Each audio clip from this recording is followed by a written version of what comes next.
Kakek penyandang disabilitas di Bekasi harus merangkak, kursi rodanya dicuri saat sedang tertidur.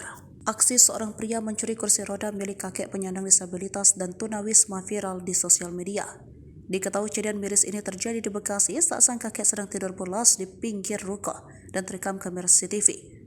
Pantauan Seribuku.com melalui video yang diunggah oleh Instagram @info Bekasi Selasa 2 November 2023. Terlihat saat kejadian sang kakek tengah tertidur lelap dan tak sadar bahwa kursi roda miliknya telah dicuri oleh oknum tak bertanggung jawab itu. Kejadian ini terjadi pukul 1 dini hari di emperan sebuah ruko. Awal mula kejadian, datanglah dua orang pria menggunakan sepeda motor. Satu orang pria dengan ciri-ciri menggunakan helm putih dan jaket berwarna hijau turun dari motor. Kemudian ia mendekati sang kakek sambil mengendap dan mengawasi situasi sekitar lokasi kejadian. Dirasa setelah aman, lantas pelaku langsung membawa kursi roda tersebut kabur. Menurut warga setempat bernama Tion, ia mengatakan kejadian tersebut terjadi di kawasan Ruko Telaga Mas, Duta Harapan, Kecamatan Bekasi Utara. Lanjut, dirinya mengatakan tidak mengetahui secara rinci apa aktivitas korban di lokasi kejadian. Ia hanya mengetahui korban memang kerap memakai kursi roda di daerah tersebut. Pasca beredar di sosial media, video tersebut lantas viral dan mendapat banyak respon dari warganet. Banyak netizen yang kesal mengecam aksi kriminal ini.